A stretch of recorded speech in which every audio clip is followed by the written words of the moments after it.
Wassalatu wassalamu ala asyrafil anbiya wal mursalin wa ala alihi wa sahbihi ajma'in. Bapak-bapak dan ibu yang hadir pada kesempatan ini yang saya hormati, kita bersyukur kehadirat Allah Subhanahu wa taala pagi ini bisa bertemu bersilaturahim di masjid pada saat kita sedang melaksanakan sahur. Di antara sekian nikmat yang memang pantas dan wajib kita syukuri adalah kita diberi kesempatan bertemu bulan Ramadan dan mengisi dengan ibadah-ibadah yang menyempurnakan ibadah Ramadan kita. Saya baru sadar setelah sampai di sini bahwa saya dibawa ke masjid yang dulu pernah beberapa kali. Saya kira ke masjid baru. Cuma lihat yang jemput rasa-rasanya orang lama. Setelah dulu saya mungkin masih kepala 6 atau kepala 7, sekarang kepala 8. Allah subhanahu, mohon maaf barangkali ada pengulangan karena sedikit sudah ada beberapa penceramah. Mohon kalau ada pengulangan anggap saja nggak apa-apa. Jadi Allah subhanahu wa ta'ala telah memilih bulan Ramadan ini sebagai bulan yang istimewa, sehingga Nabi sendiri menyatakan gembirakanmu karena kamu akan bertemu dengan bulan yang penuh rahmat, bulan yang penuh berkah, bulan di mana setiap amal ibadah seorang muslim mendapat pahala lebih besar dibandingkan dengan amal ibadah yang sama yang dilakukan pada bulan selain Ramadan. Pada hadis lain beliau menyatakan ibadah sunat yang dilakukan di bulan Ramadan mendapat pahala seperti ibadah wajib di luar Ramadan. Sedang ibadah wajib yang dilakukan pada bulan Ramadan mendapat pahala 70 kali lipat dibandingkan dengan ibadah wajib yang sama yang dilakukan pada bulan selain Ramadan. Beliau menyatakan Ramadan adalah bulan yang salah satu malamnya ada malam yang lebih baik daripada 1000 bulan, yaitu malam turunnya Jibril ke bumi, menaburkan Jibril dan sejumlah malaikat turun ke bumi untuk menaburkan rahmat dan berkah Allah. Itu yang kita kenal dengan Lailatul Qadar.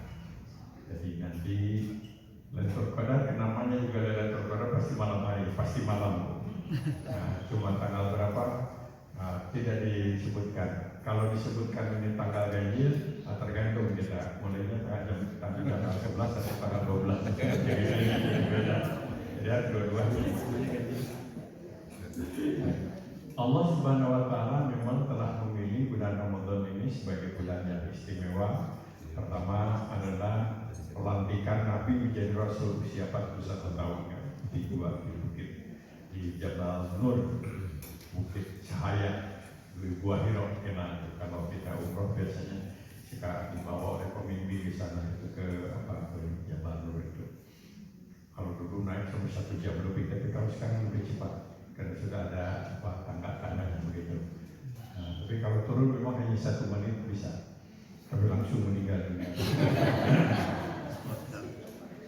Nah, di tempat itu juga turun wahyu pertama, sehingga disebutkan pelantikan Nabi itu pada bulan Ramadan, dan beberapa ahli tafsir menyatakan bukan hanya Nabi Muhammad, tapi sejumlah nabi-nabi sebelum beliau juga diangkat oleh Allah itu pada bulan Ramadan. Kemudian bukan hanya Quran turun tanggal 17 Ramadan, karena ayat menyatakan bahwa Quran itu turun pada saat hari terjadinya Perang Badar 17 Ramadan, sehingga kita sepakati tanggal 17 di judul Quran itu tanggal 17 Ramadan, walaupun ada debat itu. Nah, bukan hanya Quran katanya, tapi juga beberapa kitab suci yang lain dan beberapa nabi yang lain. Itu pelantikan Nabi, turunnya kitab suci pada bulan Ramadan. Wallahu a'lam. Yang pasti adalah Rasulullah SAW, dan Quran itu pasti ada ayatnya. Sedangkan itu tidak ada ayatnya, mungkin yang udah tafsiran, analisa dengan tafsir dari berbagai macam keterangan Allah. Tidak menjadi pokok keimanan. Ada hal yang menarik kalau kita baca sejarah, ternyata Ramadan itu bulan istimewa. Bulan kemenangan berkali-kali umat Islam itu pada bulan Ramadan. Secara singkat kita baca sejarah. Perang Badar itu perang tidak seimbang. baik infanterinya maupun kavalerinya. Dan umat Islam yang pindah dari Makkah ke Madinah juga baru 1,5 tahun kan, jadi saya kira belum bisa memiliki rumah seperti ibu-ibu di sini. Belum ada rumah, mungkin juga belum ada penghasilan yang tetap dan pendeknya belum stabil. Tiba-tiba diserang menjadi perang Badar. Tapi aneh, perang Badar itu dimenangkan oleh umat Islam. Ada pidato yang terkenal Rasulullah SAW selesai perang itu beliau di hadapan para sahabat, "Raja'na min jihadil asghar ilal jihadil akbar." Baru saja kita menyelesaikan perang kecil dan sebentar lagi sekarang ini kita siap perang yang lebih besar. Para sahabat bertanya-tanya, "Ya Rasulullah, perang Badar itu perang besar. Kalau andai kata perang kecil dan sekarang akan menghadapi perang besar, macam apa? Perang semacam apa lagi?" Beliau menyatakan, perang memerangi hawa nafsu. Ya, hawa nafsu tidak bisa dibantu oleh orang lain, gitu. Bertempur sendiri. Ini perang Badar dibandingkan oleh umat Islam. Tahun berikutnya orang-orang musyrikin gagal. Terjadilah yang namanya perang Uhud. Kali ini mereka tidak seperti perang Badar. Kalau perang Badar itu memang pasukan bertempur, gitu ya. Tapi mereka ketika perang Uhud itu mereka gunakan macam-macam. Pertama, memanfaatkan orang-orang munafik. Pada saat itu ada menemukan uang suap, menyuap orang-orang, ya, disuap, menyuap supaya memboikot atau bersuraya juga cuma datang dari ikut perang. Dan pada waktu sahabat-sahabat Nabi di Uhud ditebarkan itu barang-barang berharga di bawah, sehingga tergoda turun, sehingga pasukan di atas melawan menghadapi lawan itu sedikit gitu. Jadi dengan menabungkan harta kekayaan, menyuap dan lain-lain, dan yang ketiga juga menebarkan informasi yang salah, yaitu Muhammad meninggal. Para sahabat sudah panik, terjadilah musibah perang Uhud itu. Sehingga kalau kita ke Madinah suka ziarah ke Uhud, begitu ke Uhud. Hamzah waktu itu terbunuh dan dibunuhnya oleh seorang profesional sewa mahal namanya Wahsy. Kemudian Wahsy ini masuk Islam. Jadi dia lempar panah sehingga dikena dari depan, keluar dari ujung tombak itu dari belakang. Hamzah itu paman Nabi yang seusia kira-kira, paling muda dan paling yang muslim, yang lain-lainnya karena dia musyrik. Nabi sendiri kena tombak gigi sampai patah giginya. Musibah. Nah, tentu ini menjadi pelajaran bagi umat Islam. Ramadan berikutnya tahun 4 beliau mencoba mengadakan semacam pelatihan, mengumpulkan para sahabat untuk membangun kembali semangat prajurit begitu. Nah, tahun 5 Hijriah terjadi lagi perang. Kali ini lebih besar. Bukan hanya musyrikin, tapi orang-orang Nasrani, orang-orang Yahudi, orang-orang Islam yang bisa dibayar, waktu bersatu dengan buka uang, menyewa kemana-mana. Pada waktu itu ada seorang namanya Salman, kita menjadikan nama masjid di karena oleh Bung Karno. Karena Salman ini rupanya seorang yang punya pemikiran, karena pengalamannya, kita nggak mungkin berperang ya Rasulullah. Senjata kita nggak cukup, orangnya juga kurang. Ini senjata ini pasukan banyak sekali. Jadi kita lebih baik sibuk semuanya membuat parit, bikin lubang. Itu yang disebut khandaq. Jadi semuanya sahabat-sahabat membuat parit, tidak mempersiapkan untuk perang. Dan waktu itu beberapa sahabat juga tidak kurang setuju dengan pendapat Salman ini, tapi Rasulullah tentu mendapatkan sinyal dari Yang Maha Kuasa yang waktu bawah itu. Dan betul, sibuk balik, selesai balik tentang serangan, ya nggak bisa apa-apa. Kalau yang mencat mati aja, menang. Itu bulan Ramadan ternyata. Jadi 5 itu bulan Ramadan. Mungkin apakah ini sebuah kebetulan? Saya kira kok kebetulan terus ini. Proklamasi Kota Makkah itu adalah erat sekali dengan Ramadan. 10 Hijriah, orang-orang Taif yang asalnya itu merupakan masyarakat yang paling pertama menyiksa Nabi. Jadi ketika beberapa tahun sebelum hijrah, Nabi membawa orang-orang yang miskin ke Taif, karena di Taif itu penguasanya agak sedikit dekat dengan Bani Hashim, jadi agak sedikit keluarga besar begitu di bawah. Tapi Nabi kan disambut dengan batu. Untuk pertama kali beliau berlumuran darah pada waktu itu, beberapa tahun sebelum hijrah itu terjadi terjadi. Dan ini yang menarik pelajaran yang luar biasa itu. Saya sering sampaikan, mudah-mudahan menjadi semangat kita mengikutinya. Ketika beliau masih terjatuh berlumuran darah, beliau masih mengeluarkan doanya itu, ya Allah, Allahumma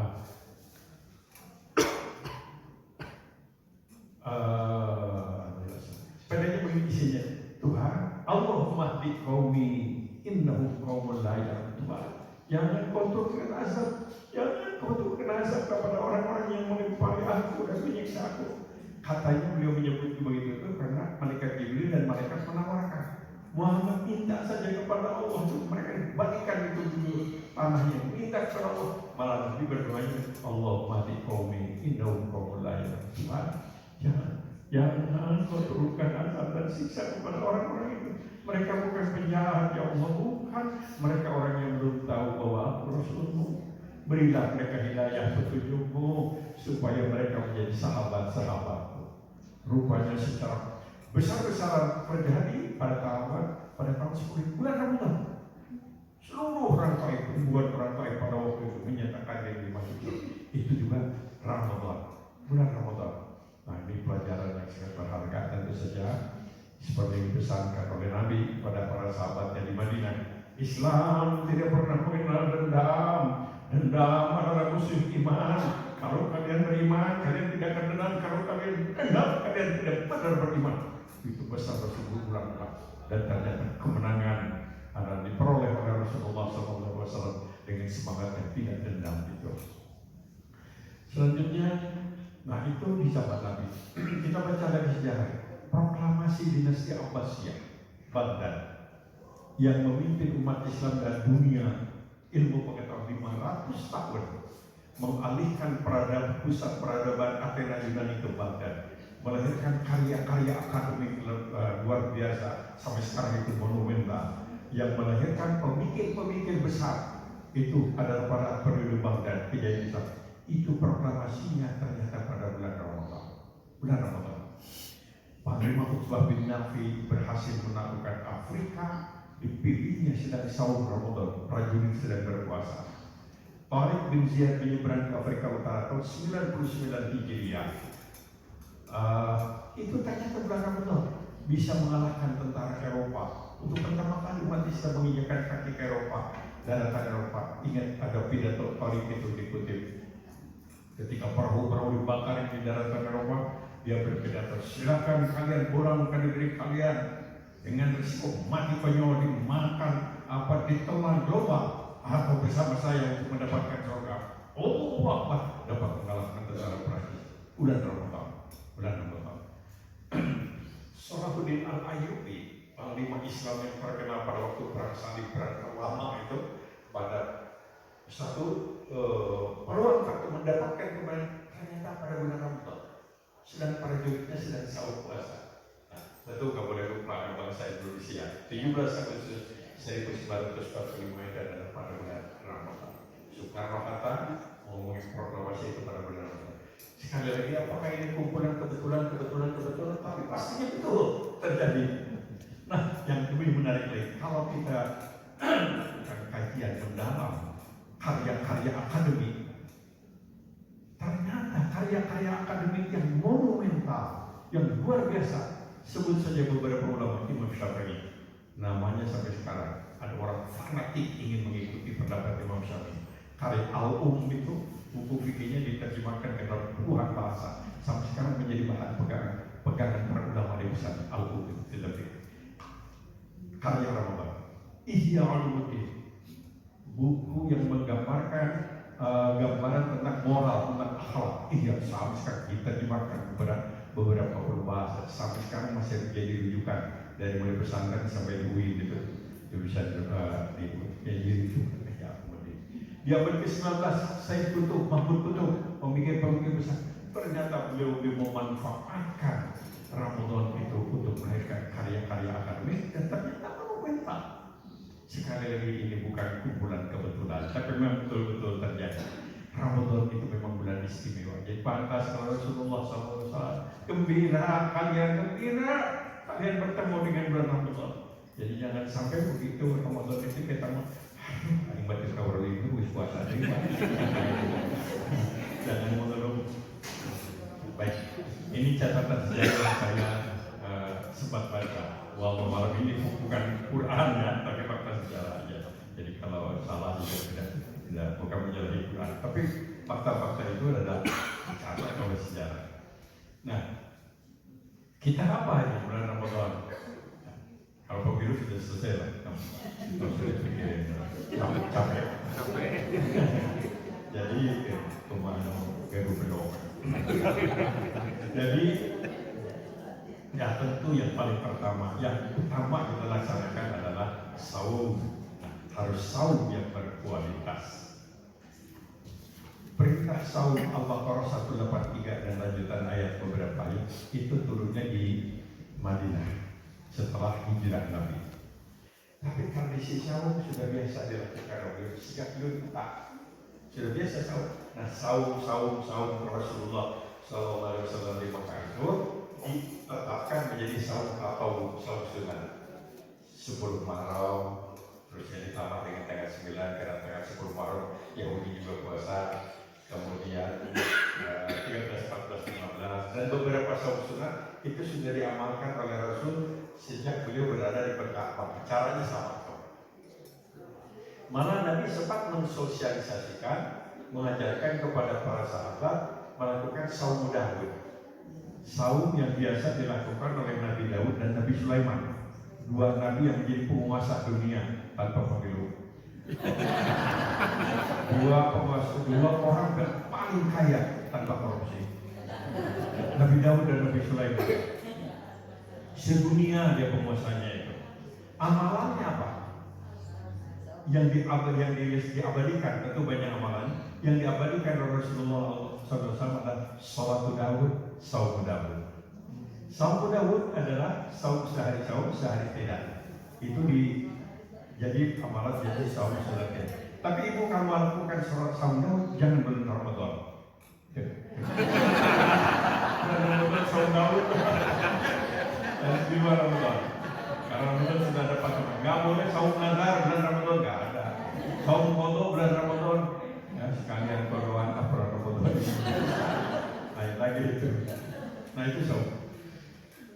Tetap sunat. Jadi ada seorang sahabat saum terus-terusan namanya saum Wislam. Tiap hari puasa terus kata Rasulullah, kamu tidak boleh puasa terus-terusan. Tapi saya ini semangat saum ya Rasulullah, ya jaga kesehatan. Saya sehat kok ya Rasulullah, saya saum terus. Kamu juga punya istri, hargai istrimu. Istri saya ridho ya Rasulullah. Baik, istrimu ridho, kamu kuat, tapi kamu juga ada tugas mungkin dakwah ke tempat lain. Sewaktu-waktu siapa tahu ada musuh datang, perang. Saya siap perang dan siap dakwah ya sampai puasa. Supaya puasa terus. Kalau kita mungkin supaya itu puasa. Maka Rasulullah dengan senyum. Nah ini baginda Rasul kalau menjawabnya. Tapi kalau jika sebelum beliau itu senyum lah. Beliau mengatakan, enggak begini kata. Siap maksa-maksa itu enggak. Rasul menjawabnya ya. Kalau kamu ingin dapat pahala saum terus-terusan lakukan saum Daud. Sehari saum sehari tidak, pahalanya sama dengan puasa. Nah ini saum Daud. Sekali lagi jangan bulan Ramadan. Yang kedua ada sholat Daud. Sholat Daud itu tidur separuh malam, bangun separuh malam. Jadi bagi 2 malam. Nah ini oleh Nabi segera diluruskan atau disesuaikan mungkin sesuai dengan berbagai pertimbangan dan sayang beliau kepada umatnya supaya umatnya dapat pahala seperti sholatnya Nabi Daud, tapi jangan separuh. Beliau mau membiasakan sepertiga. Nah kita ikut yang sepertiga itu, sepertiga malam. Nah ini adalah saum telah ada pada zaman Nabi Daud, Nabi Sulaiman. Tapi beberapa ahli tafsir mengungkap sebetulnya saum itu sebuah kewajiban yang universal dan ternyata semua agama itu mengajarkan puasa. Yahudi itu punya konsep teorinya kalau banyak musibah ini Tuhan lagi marah, supaya Tuhan tidak marah puasa. Sama dengan kita, cuma bedanya kita kalau orang Yahudi biasa membunuh iblis sekarang. Saumnya sama. Katolik dan banyak yang kalau ada hari-hari tertentu tidak makan tidak minum kecuali yang kecil-kecil di bawah combrong boleh, tapi kalau timbel nggak boleh kolesterol. Hinduisme ada tradisi puasa.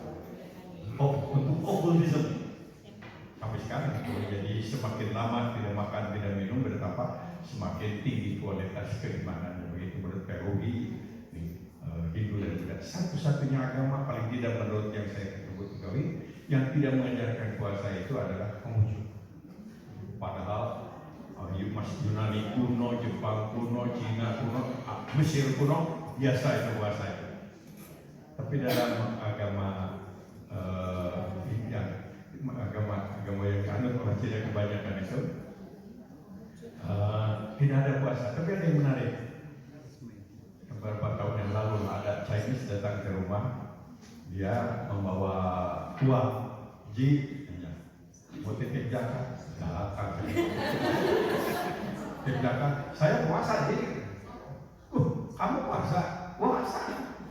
Terus, mau zakat sekarang? Kalau begitu kamu masuk Islam aja ya katakan. Zakat orang Islam juga ada yang belum zakat, ada yang ini sahur kan tinggal syahadat. Tapi syahadat kalau soal hitam nanti aja. Apa jawabannya? Mama can pae. Mama can pae. Ibunya itu Konghucu, kalau masuk Islam mungkin tak tersinggung. Mama can pae. Saya catat alamatnya, tapi nggak akan saya beritahu supaya tidak kita semua. Nah, tradisi yang saya kenal paling tidak adalah tradisi Jawa, karena saya namanya Jawa, dan tradisi Sunda banyak aturan puasa. Kalau orang Sunda itu kan ada puasa putih, tidak makan apa-apa yang memakai garam. Ya, biasanya karena meminang tidak diterima. Supaya pasaran naik berhenti makan garam. Lama-lama pasaran tambah turun, benar kerugian. Ada yang melakukan puasa patikni. Tidak, biasanya ingin kekebalan, tidak makan apa-apa yang dimasak oleh api. Sekarang agak mudah, ada rice cooker.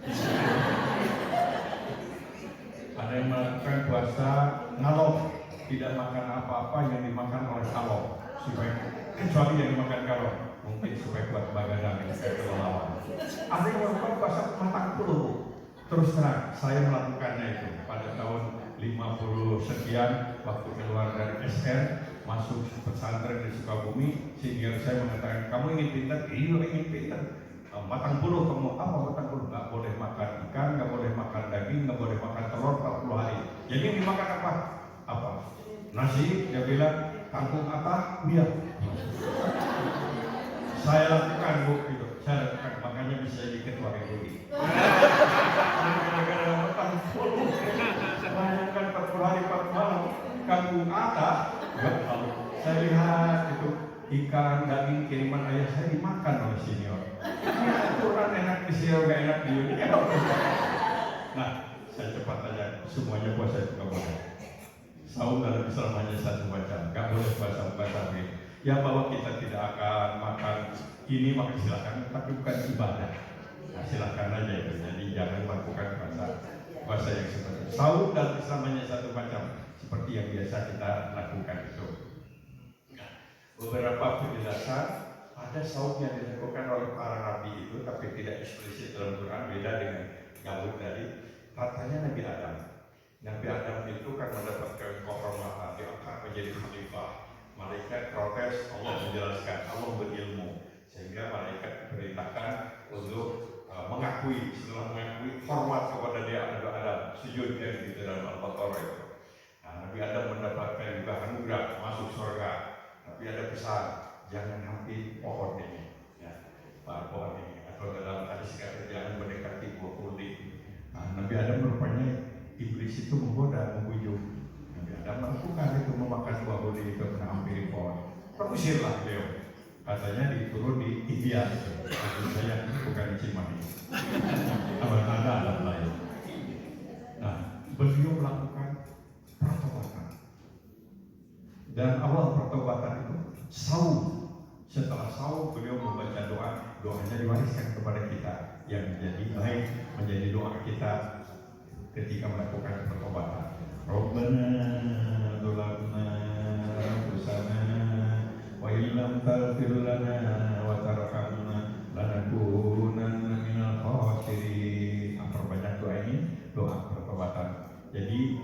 melakukan pengakuan. Jadi kalau berdosa itu ngaku dulu, jangan tidak ngaku saya berdosa, saya menyesal, saya mohon ampun kepada. Kan syarat taubat itu berhenti, menyesal, berjanji tidak akan kembali, iringi dengan perbuatan baik. Ini Nabi Adam. Ada nabi lagi yang dibuat tahun sebelum Masehi, Nabi Nuh. Nabi Nuh lagi, Quran menjelaskan Nabi Nuh itu, Tuhan, saya ini berdakwah ngajak mereka siang malam, kadang-kadang terbuka, kadang-kadang sembunyi-sembunyi, segala macam cara saja. Tapi hampir semua orang menolak saya. Istri jadi musuh, anak juga tidak patuh, tetangga memperolok-olokkan. Maka Allah memerintahkan kepada Saul Nabi Nuh. Setelah Saul, tak berapa hari kemudian Allah memberikan perintah bikin perahu, dibikin perahu besar. Dibikinnya kan di daratan, orang-orang memperolok-olokkan. Apalagi bikin perahu di daratan, kalau selesai juga buku mampu, begitu. Tapi Nabi Adam selesai perahu, datang banjir pun datang. Kalau tadi Saul itu sebagai pengantar pertobatan, kalau ini adalah Saul sebagai sebuah ekspresi karena kesulitan, kepahitan, kezaliman, pasrah kepada Allah Subhanahu Wa Taala untuk mendapatkan pertolongan. Nabi Musa lagi. Nabi Musa itu ada kesempatan untuk bisa bertemu dengan Allah langsung di Bukit Sinai, di Tadabur Bukit Sinai. Nah, ini kan menghadapi sebuah peristiwa luar biasa, ada sedikit nervous, ada sedikit khawatir, takut salah, takut keliru, juga tidak tenteram, puasa. Saum berfungsi untuk membangun ketentraman, ketenangan ketika kita gelisah, khawatir, takut, dan berbagai macam ketidaknyamanan. Saum. Nabi Musa mempraktekannya. Ibrahim lain lagi.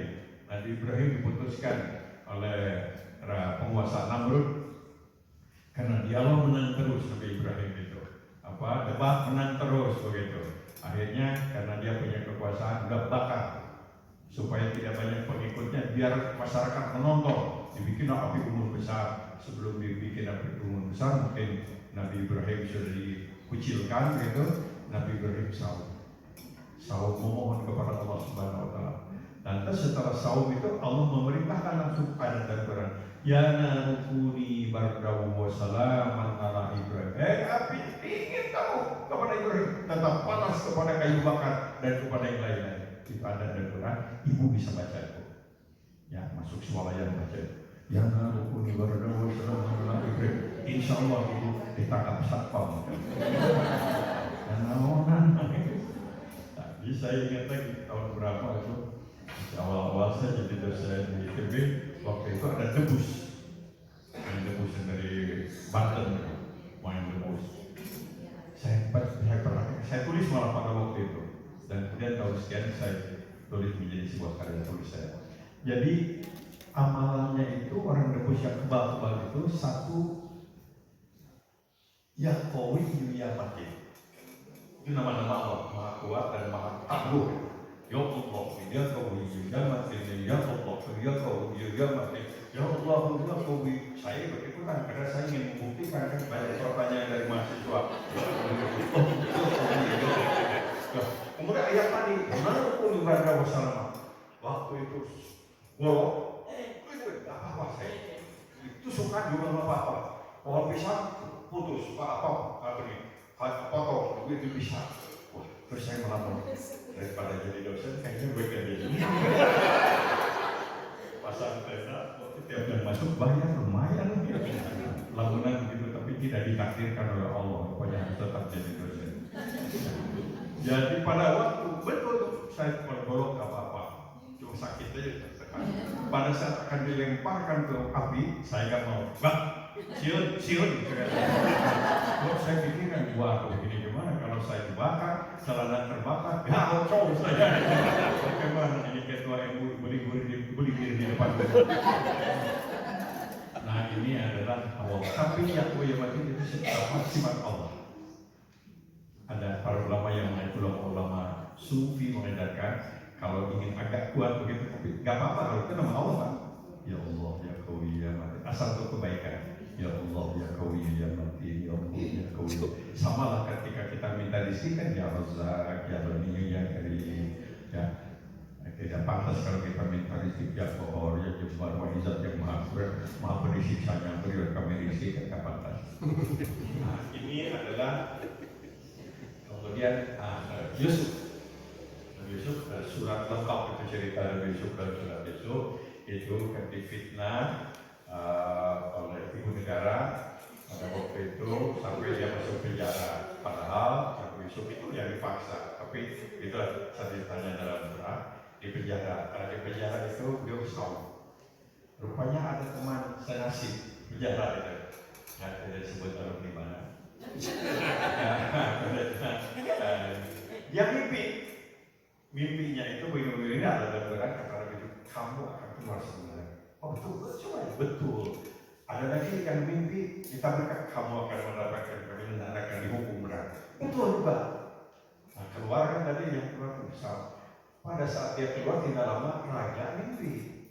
Nah, raja mimpi ada dalam Quran 7 hari 7 tahun sekian mereka akan terjadi musibah sehingga siap-siap dikumpulkan, logistik dikumpulkan. Dia mengadakan sayembara. Siapa rakyat yang bisa menampilkan mimpi ini dan saya percaya para ahli juga mendukung, dia akan menjadi orang kedua ini, ya, wakil presiden kan kita itu. Orang kedua. Rupanya yang tadi saya berteman, itu di penjara. Siapa? Yusuf. Setelah itu penjaranya juga dia pernah fitnah, bukan orang lain. Dia diangkat menjadi orang kedua dan lama-lama menjadi orang pertama. Itu cerita singkat surat Yusuf.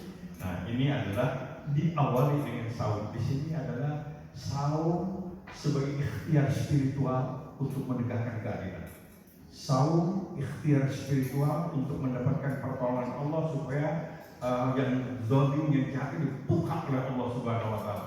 Nah, ini saum. Saumnya sama. Nah, ini saum berat. Nah, kita saum Al-Baqarah 183 itu sampai 187 tentang saum, kecuali beberapa ayat setelah itu mengatur tentang saum. Dalam ayat 183 kutiba alaikumusiyam satu saum wajib sebagaimana pernah diwajibkan kepada umat sebelummu sudah ada. Kemudian dikatakan la'allakum tattaqun. Jadi saum itu harus membuahkan takwa. La'allakum tattaqun. Jadi saumnya adalah saum yang berkualitas. Nah, Rasulullah SAW memberikan kepada kita ada beberapa pernyataan dan beliau tentang saum. Karena itu mengatakan begini, rubba min sha'imin laisa lahu min siyamihi illa al-'atasu wa banyak orang yang berpuasa tapi tidak dapat apa-apa, hasilnya cuma lapar dan dahaga. Jadi kalau begitu, kalau kita coba klasifikasi orang puasa, satu, orang puasa tapi tidak sah.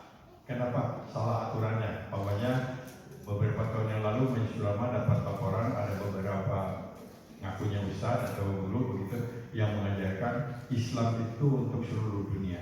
Oleh karena itu aturannya harus sama, puasa pun harus sama. Jadi puasanya 12 jam. Itu pemahaman beliau. Nah, sekarang ada lagi banyak aliran macam-macam ini sekarang ini yang masuk di sosial media. Dia mengatakan begitu sehingga tidak adil itu katanya. Ada yang puasa di musim dingin, musim panas. Kalau di kita kan hampir tiap tahun hampir sama, paling nyaman sebetulnya. Saya pernah datang ke Kanada tahun berapa itu, di sana rupanya pas 22 jam saumnya. Jadi ada yang bertanya, Pak, gimana ini saum kita 22 jam bagaimana? Saya katakan, saya kan baru datang, nggak tahu nih. Lantung bagaimana di sini? Dia bilang, ada macam-macam Pak. Terus macam-macam. Satu, ada yang tidak puasa dengan alasan paspor, saya orang Indonesia, musafir. Nanti bayar kodok pada waktu harinya sebentar, siangnya. Saya katakan pintar datang. Yang kedua, ada yang mengatakan saya tidak kuat, oleh karena itu saya bayar fidyah. Nah, pintar juga.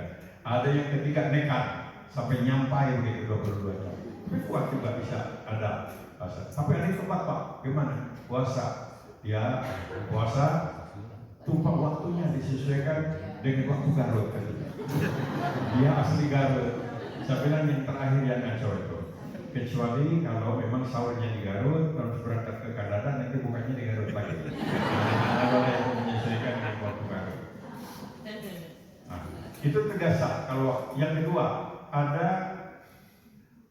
tahun berapa lupa, tapi saya dengar sampai sekarang ada juga orang yang puasa, tapi kalau merokok boleh, asal jangan dimakan. Jadi boleh. Kayaknya asal kalau kita lewat katanya ada udara sampai masuk sini. Salah lah, gak usah didiskusikan lagi itu. Salah. Mungkin ada praktek hal-hal yang salah. Yang kedua, ada yang sah puasanya tapi tidak dapat pahala, yaitu karena riya atau sum'ah. Riya, sum'ah itu ingin dilihat, ingin didengar, ingin dipuji. Merasa kecewa kalau orang lain tidak tahu bahwa kita puasa. Yang tahu ya saya puasa. Itu ada bibit-bibit tidak ikhlas. Kecewa orang lain tidak memuji kita. Mana bilang dari ya dikatakan oleh Nabi asyirkul asghar, musyrik kecil. Kemudian ada orang yang itu udah pujian. Ada orang yang puasa sah, kemudian juga dapat pahala karena sah, tapi tidak membuahkan hasil apa-apa, yang kecuali berlapar-lapar harian. Dan mungkin ini lebih banyak. Kenapa? Karena saumnya hanya berhenti makan dan minum saja dan hal-hal yang membatalkan puasa, tapi tidak berhenti dari kebiasaan-kebiasaan dosa. Alhamdulillah dari makanya Rasulullah SAW kalau kamu sedang berpuasa ada orang yang memancing-mancing katanya bertengkar, jawab ini soalnya. Maaf saya berpuasa, nanti salaman. Jadi saum yang melahirkan perubahan itu adalah kalau saum tidak hanya berhenti makan dan minum, tapi juga berhenti dari perbuatan-perbuatan yang di luar Ramadan pun dilarang. Nah, bisa kita lihat nanti dari potret ciri yang nampak dari potret orang yang berhasil saum kita lihat. Nah, jadi saum yang berhasil itu tentu saja ada sah secara hukum, dapat pahala dapat pahala karena memang sesuai dengan aturan. Yang ketiga dan tidak riya, dan ketiga adalah membuahkan sebuah perbaikan perubahan menjadi lebih takwa. Nah, kita harus mencapai itu, berusaha mencapai itu, berusaha. Nah, untuk itu kita tidak hanya berhenti makan dan minum, tapi juga harus berhenti dari kebiasaan-kebiasaan yang tidak baik. Nah, 1 bulan kita tidak ada kebohongan, tidak ada kepalsuan, tidak ada ucapan-ucapan yang tidak baik, dan tidak ada juga riba, tidak ada penghinaan, bersih dari hal-hal itu. Dirumuskan dalam tujuan la'allakum tattaqun. Jadi kita lihat Islam itu mengajarkan ibadah selalu ada juga penjelasan dampak daripada banyak. Sholat, tanha, anil fahsya wal munkar. Sholat yang berkualitas bisa mencegah perbuatan jahat, perbuatan munkar gitu kan. Sedekah tutahhiruhum wa tuzakkihim biha. Sedekah yang baik itu akan membersihkan hati dari penyakit-penyakit hati dan dari penyakit tamak, rakus sikit, dan juga membersihkan harta dari hak-hak orang lain yang dititipkan oleh Allah kepada orang kaya. Nah, sedangkan saum la'allakum tattaqun, agar kalian menjadi orang yang takwa. Jadi potretnya itu takwa apa? Quran menerangkan. Pada ayat-ayat yang bertebaran Allah menyatakan al-muttaqin, ada penjelasan sebelumnya, ada penjelasan sesudahnya, bertebaran pada Al-Baqarah, Al-Imran dan An-Nisa. Kita lihat dari awal Al-Baqarah, apa itu hudan lil muttaqin. Pertama, alladzina yu'minuna, iman tentu tidak bisa dikatakan takwa kalau tidak beriman. Kemudian alladzina yuqimunas shalah, salat yang berkualitas. Malah dalam surat dalam salah satu surat Al-Quran itu bukan hanya surat fardu, tapi ciri daripada orang takwa itu adalah kanu qalilan minal laili ma yahjaun wa bil asharihim yastaghfirun. Selalu menyediakan waktu untuk bangun sholat malam, dan ini amalan Ramadan.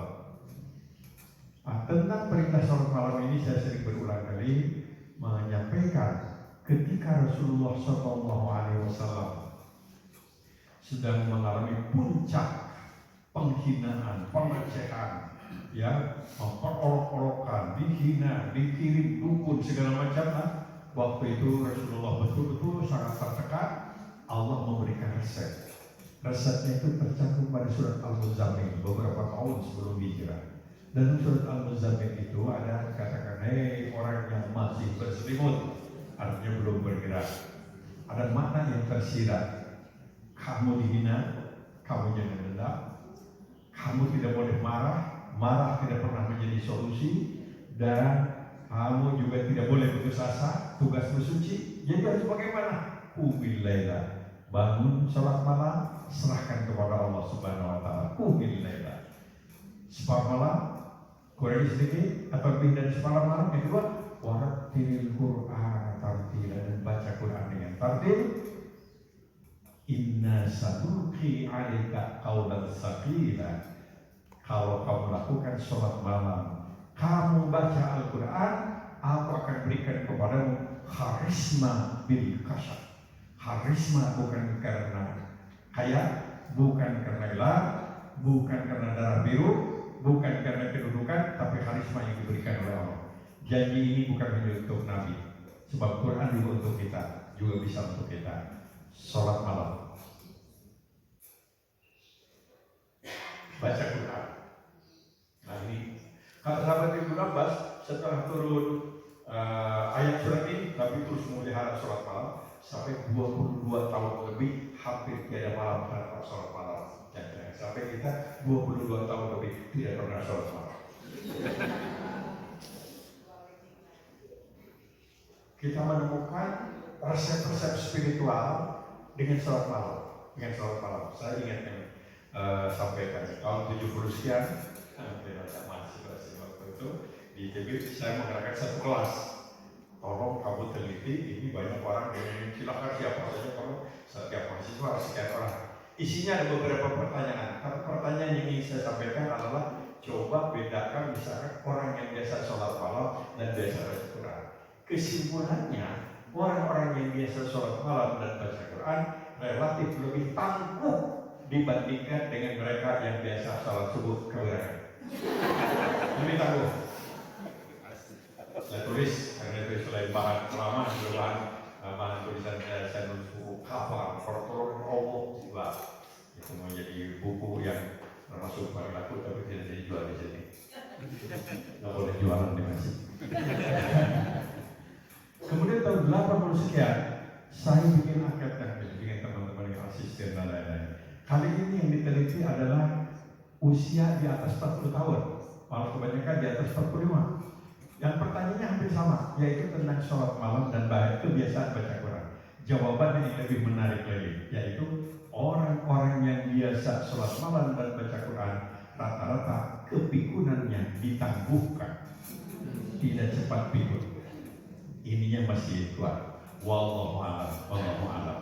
Tapi itu artinya kan jawaban orang dari hasil ini, ya. Tapi insya Allah tidak pakai licin ya. Itu hanya bahan masukan bagi saya memperkuat keyakinan saya dengan dalil tadi. Dengan dalil tadi.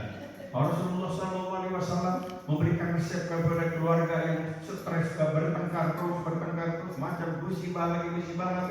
Nabi menyatakan, bangunkan istrimu di penghujung malam dengan penuh kasih sayang. Maksudnya jangan dipajul. Bangunkan suamimu di penghujung malam dengan penuh kasih sayang.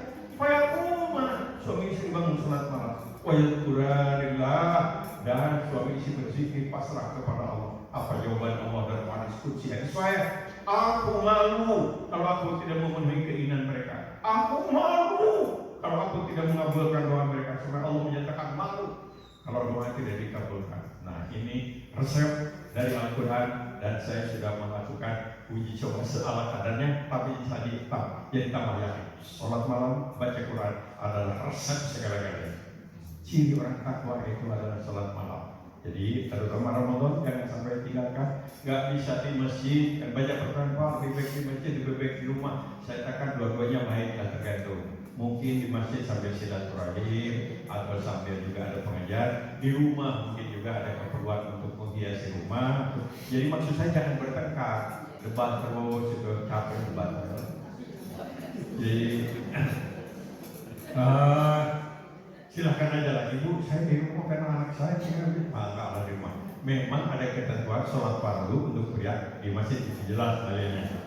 Tapi Nabi sendiri kan sholat malam juga di rumah. Tapi pada sahabat yang melakukan banyak itu oleh Nabi juga dibiarkan. Artinya kan pilihan itu. Maksud saya supaya kita toleransi juga lah.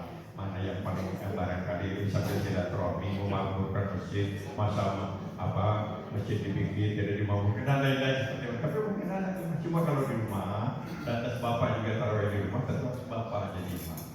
Boleh ibu walaupun ibunya paria harus jadi makmum. Resiko bapak kalau jadi imam tentu selain bisa baca ya harus ada hafalan surat lah. Masa 11 rakaat apalagi 23 rakaat kulhu lagi Allah kata anak-anak kulhu sampai bapaknya disebut besar kulhu. Ada yang baca kuliah kata mata larang kudu mata kudu orang kata istrinya baru tika sahur imam waliadin tika pakai. Boleh baca sekarang saya banyak masih juga yang pakai baca, tapi jangan mengurangi semangat untuk menghafal Quran, tapi untuk baca halaman 1 rakaat pertama, halaman 2 rakaat kedua boleh. Hati-hati listrik jangan mati. Begitu mati langsung Allahu Akbar asli. Nah ini sholat malam wayahnya, sholat malam harus menjadi sholat kebiasaan kita. Jangan diwajibkan, sunnah tapi luar biasa ini. Baca sejarah orang-orang yang berprestasi lah. Kalau saya yang tahu ada di dunia keilmuan gitu ya, ulama-ulama yang melahirkan karya-karya besar. Nggak ada satupun yang bukan ahli tahajud. Nggak ada, semuanya adalah ahli sholat malam.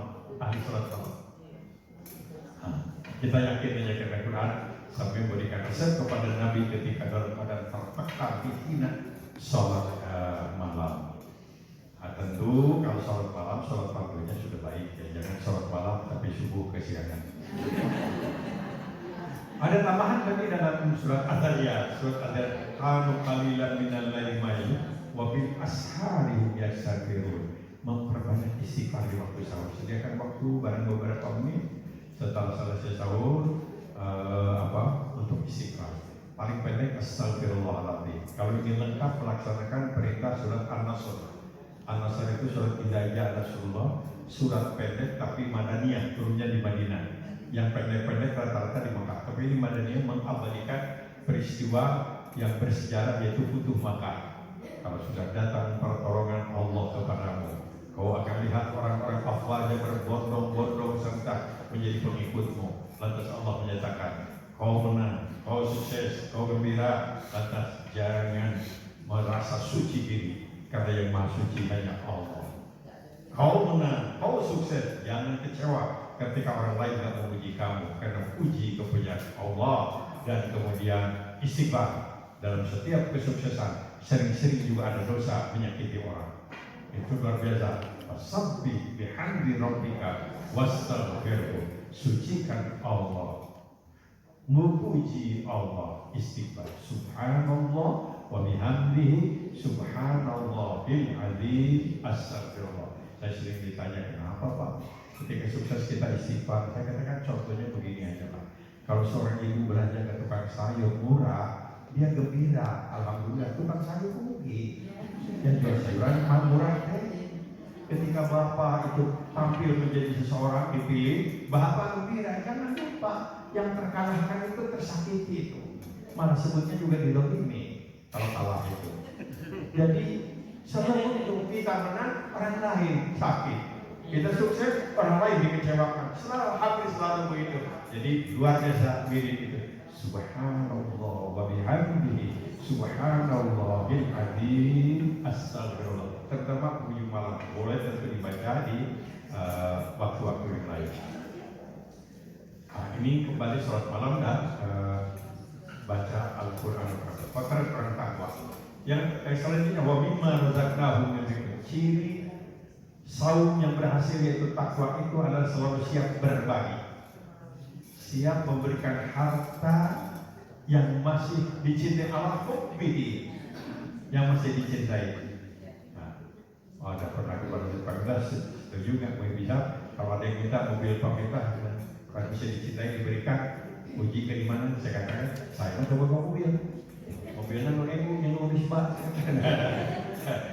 supaya ada alasan karena mencintai Pak. Ya paling tidak kita masih sayang, siap menolong orang begitu. Allah dalam segala situasi sarrafatara berbagi. Makanya salah satu amalan Ramadan untuk mencapai takwa ibu-ibu adalah tiada hari tanpa sedekah. Ya. Dan tiada hari di programnya tiada hari tanpa sedekah. Yang biasa merokok berhenti merokok, sudah dijadikan sedekah. Yang biasa belanja ibu 200.000 sekarang jadi 150 atau 100, sisanya adalah sedekah. Nanti kalau pas buka boleh ditanya, berundang, Nana sudah sedekah belum? Singkat, luar biasa. Mau di masjid langsung, mau ke yatim langsung, atau di rumah aja bikin kotak khusus silakan. Tapi nanti dibuka diberikan pada waktu bulan Ramadan supaya pahala Ramadan. Pas dibuka ternyata banyak, aduh ini normal. Mulai Inggrisnya masuk ke perginya bola. Tiada hari tanpa sedekah, termasuk di dalamnya adalah kalau ibu bayar pijak sebaiknya pada Ramadan ini bayarkan, jangan ditangguhkan. Boleh memang kalau tidak ada, tapi lebih baik sekarang pijak. Pijak kita tetapkan di Kota Bandung, sepakatan Bandung dengan MUI 45.000 untuk ukuran yang biasa, kecuali yang makan yang lebih berkualitas tinggi. Jadi hampir sama dengan saya biasa.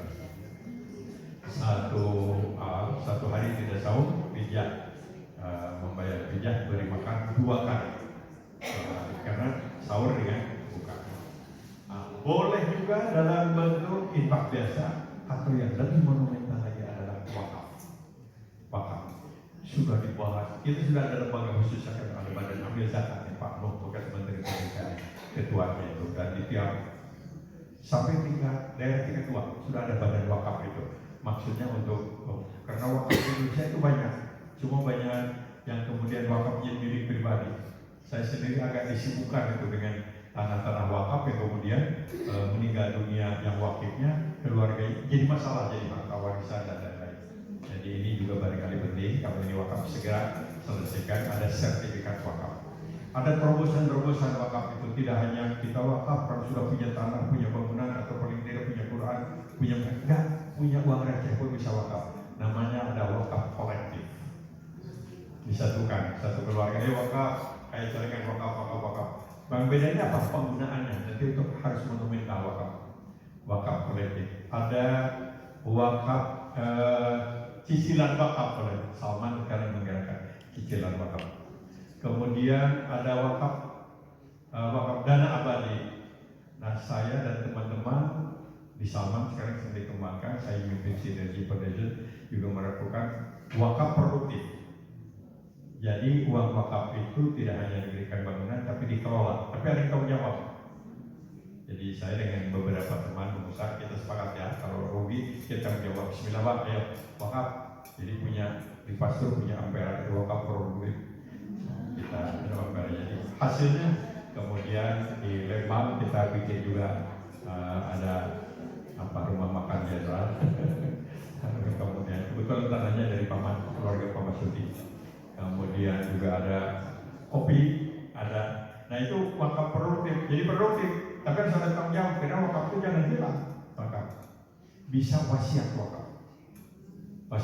Tapi kalau wasiat, hati-hati itu tidak boleh melebihi sepertiga kekayaan. Yang itu 2/3 hak ahli waris.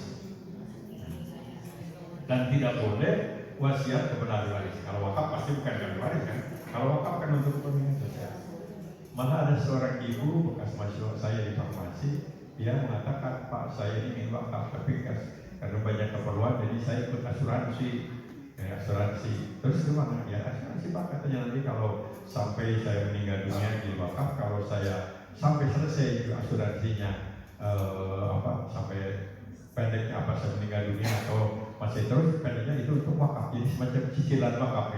Ini terobosan supaya jangan hidup tanpa wakaf. Kenapa? Karena apa? Kekayaan abadi itu, sedekah jariah itu paling pas wakaf memang. Sedekah jariah, sedekah yang pahalanya mengalir terus. Jadi coba program dalam hidup ini harus ada wakaf, terserah. Tapi kalau wakaf sekali yang manfaat, dan tidak boleh wakaf pokoknya saja bala-bala. Mau minta apa? Abdi mau pada wakaf pun anak, saya wakaf pun anak. Jadi harus saya orang berharga atau dana apa nih sekarang wakaf, gerakan wakaf. Sekali coba kita niatkan saya harus wakaf, terserah berapa. Kalau sedikit titipkan kepada wakaf yang amanah, tentu saja banyak sekarang lembaga-lembaga diatur oleh aturan. Ada kebun teh wakaf sekarang, ada teman alumni itu bukan, dia mau mewakafkan tanah kepada saya 15 hektar di sana, Jampang. Betul nih, betul ini sana. Waduh, terus gimana? Ya syaratnya mohon pamitlah mengurus yang di sana. Gak bisa masuk lah. Jadi ada mau wakaf tapi kemarin saya kan sama dapat wakaf, nggak tahu yang itu atau bukan dari Jampang. Nah ini adalah wakaf. Saya melakukan ikhtiar dengan teman-teman yaitu tentang wakaf kuburan. Jadi ke sini di Cikalong ya, sekarang diperluas lagi. Di Bogor juga ada, di Bandung sudah laku itu, banyak peminat yang wakaf kuburan itu. Jadi saya bikin kami saya teman-teman tim itu bikin ketentuan begini, kalau wakaf sekian nanti dia harus jadi harus 2, yang satu untuk dia dan yang satu itu adalah untuk fakir miskin, yang fakir miskin, yang kecelakaan, ada yang urus. Apa yang terjadi? Yang paling laku itu yang apa? Yang ini, yang paling laku itu yang miskinnya tadi yang ini laku itu. Jadi yang wakaf orang jadi panjang umur. Terus saya berpikir, jangan-jangan wakaf itu bisa memanjangkan umur.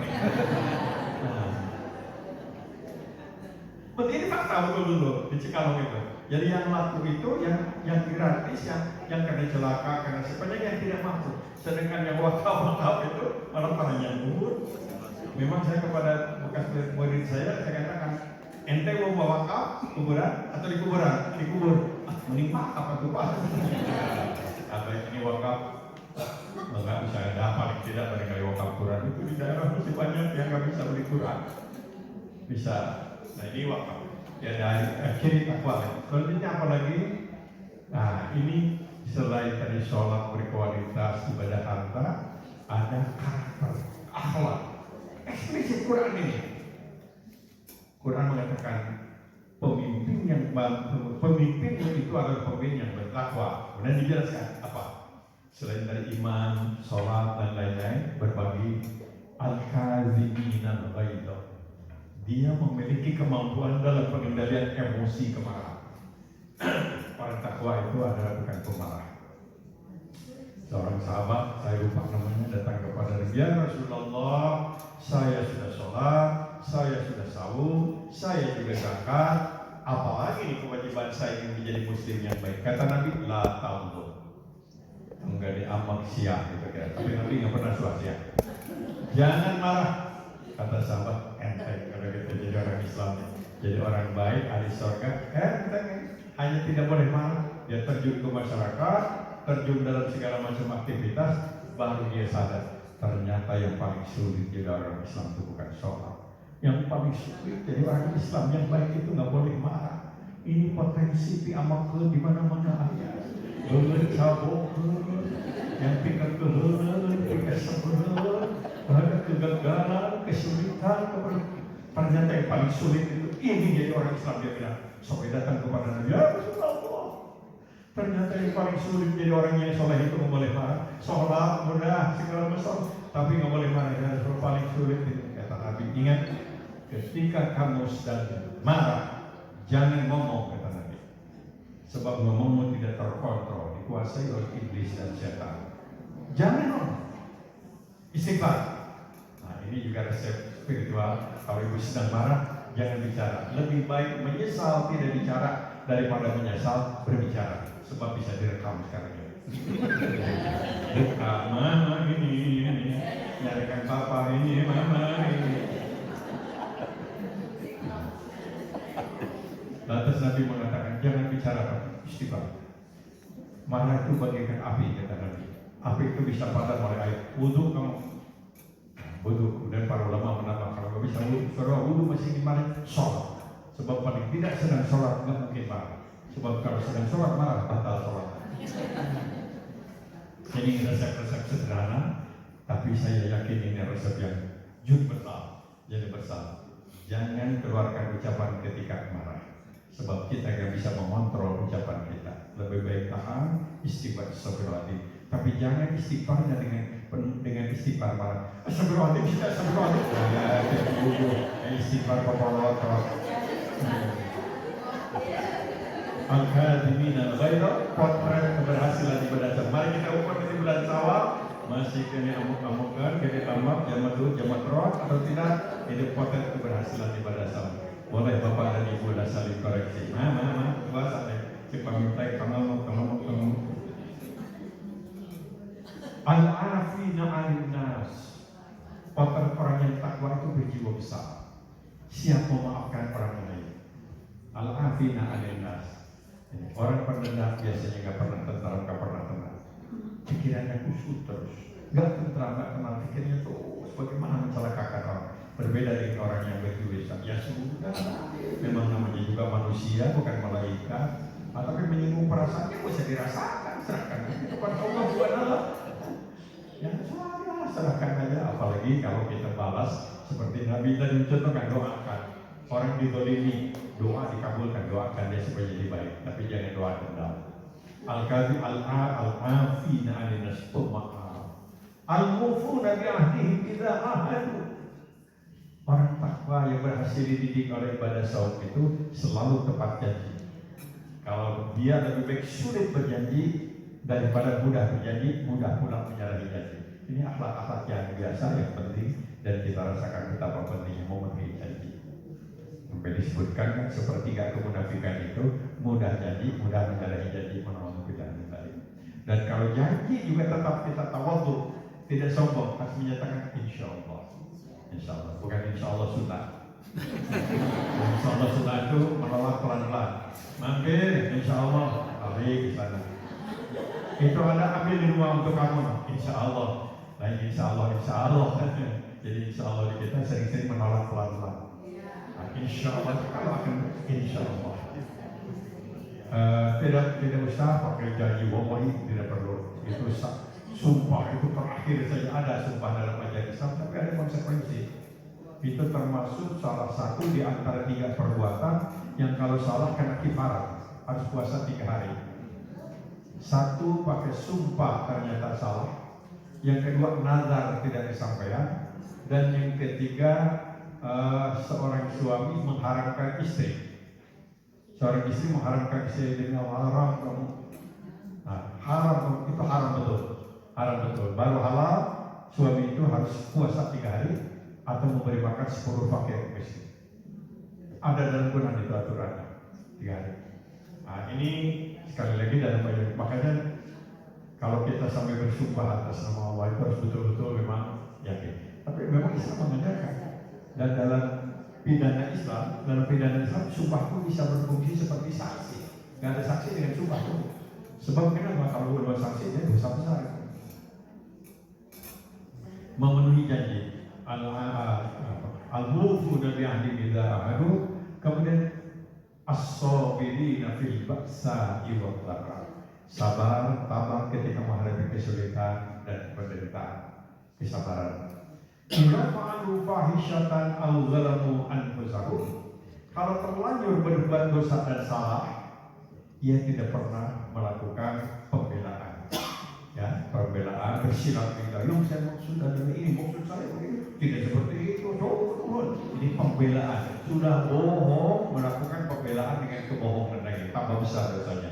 Orang Muslim yang baik, yang takwa, yang berhasil dididik oleh ibadah saum, kalau terlanjur berbuat salah, dia secara sportif jantan, saya salah, saya mohon maaf, saya hilaf, saya bodoh, saya minta maaf. Walam yusirru ala ma fa'alu. Orang yang takwa itu nggak boleh bangga mempertontonkan, mendemonstrasikan dosa. Orang melakukan dosa, bangga dengan dosa, tentu dosanya lebih besar. Harus ada al-hayat malu kalau melakukan dosa itu. Jadi jangan bangga. Nah ini hati-hati bagi kita yang mungkin dulu punya pengalaman sedang muda kurang baik, tukang bobok, tukang tadi bobok dan lain-lain itu. Nah, jangan diceritakan kecuali dengan maksud pendidikan. Dan itu pun harus dibatasi. Jangan, dulu nggak ada jemuran yang bisa, main rambut aja, nggak usah diberitahu kalau diceritakan. Nanti jadi amar munkar nahi ma'ruf. Jangan berita kejahatan. Kecuali dalam rangka ditutup. Karena itu maka waktu itu saya celak, saya terhina, saya ini supaya jadi pelajaran. Malah di dalam bertobat kan baik.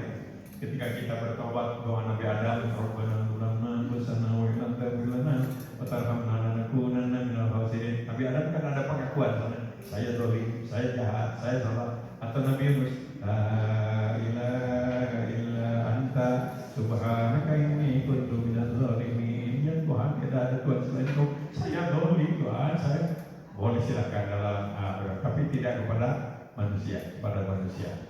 Nah, tidak boleh bangga dengan dosa, tidak boleh bangga dengan kesalahan, malah justru harus malu. Nah, ini antara lain ibu-ibu dan bapak-bapak supaya agak mudah potret berhasil apa enggak, boleh kita lihat aja dengan indikator takwa. Takwa itu Allah begini.